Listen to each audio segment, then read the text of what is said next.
Why did your family member refuse to visit? When I was 12, my family moved from our cramped apartment into a beautiful old Victorian house just 20 minutes away from where we used to live. We were thrilled. It had 5 bedrooms, original hardwood floors, and a backyard with mature oak trees. My parents had saved for years to afford it. The day we moved in, Mom called Grandpa Bob to invite him over for dinner to see our new place. He declined, saying he was too tired. We thought nothing of it. The following weekend, Mom invited him again. Grandpa said his arthritis was acting up and he couldn't make the drive. When Mom offered to pick him up, he said he had plans with his neighbor. This pattern continued for weeks, then months. Every invitation was met with a new excuse. Doctor's appointments, bad weather, feeling under the weather, having to watch a specific TV program. For Thanksgiving that year, Mom automatically planned to host at our new house. She called Grandpa to tell him what time to arrive. He told her he couldn't make it to our place and that we'd have to come to him if we wanted him at Thanksgiving. Mom was confused but agreed. We packed up the entire dinner and drove to Grandpa's small house. When Mom asked why he couldn't come to us, he changed the subject. By Christmas, Mom was determined to have Grandpa over. She called every day for a week, but he remained firm. He stated plainly that he was either hosting Christmas or spending it alone. Mom cried after that call. Dad tried to reason with Grandpa, but he wouldn't budge. We ended up having Christmas at his house too. For my 13th birthday in March, I specifically asked if we could have my party at our house and have Grandpa come. Mom seemed hesitant but agreed to try.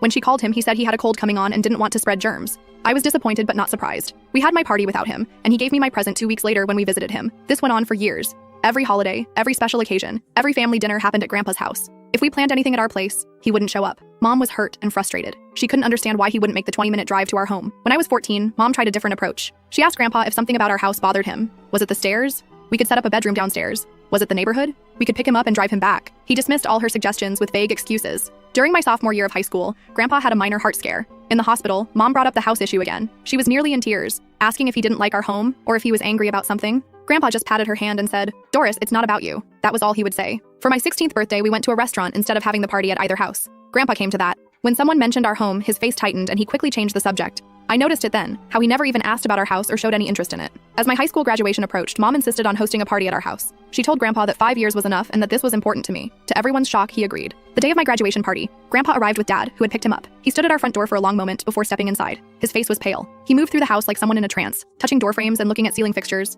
Mom tried to give him a tour, but he seemed to already know where everything was. When he reached the kitchen, he stared at the old cast iron stove we had kept as a decorative piece. He quietly told us that Mrs. Wilson used to bake bread on that stove, and sometimes she'd give him a warm slice when he visited. Mom looked confused. Grandpa walked to my bedroom, stood in the doorway, and his eyes filled with tears. He whispered that this had been Hugo's room. Finally, he went out to the backyard. He walked straight to the largest oak tree where we had hung a swing and placed his hand on the trunk. Then he started to sob, deep heaving cries that shook his whole body. Dad rushed to his side, but Grandpa waved him away. When he could speak again, Grandpa turned to us. "This was Hugo's house," he said. We sat with him on the patio as he told us everything. Hugo had been his best friend since they were 5 years old. They did everything together. The oak tree, they had planted it together when they were 8, racing each other to see whose side would grow taller. Hugo had died of pneumonia at 17 in what was now my bedroom. Grandpa was with him that day, holding his hand until the end. He explained how he'd driven past this house for 60 years, watching other families live here. When we bought it, he couldn't bear to see how we'd changed it or watch strangers in his best friend's home. Mom was crying now too. She asked why he hadn't told us. He simply said he didn't want to spoil it for us, adding, "It's a good house."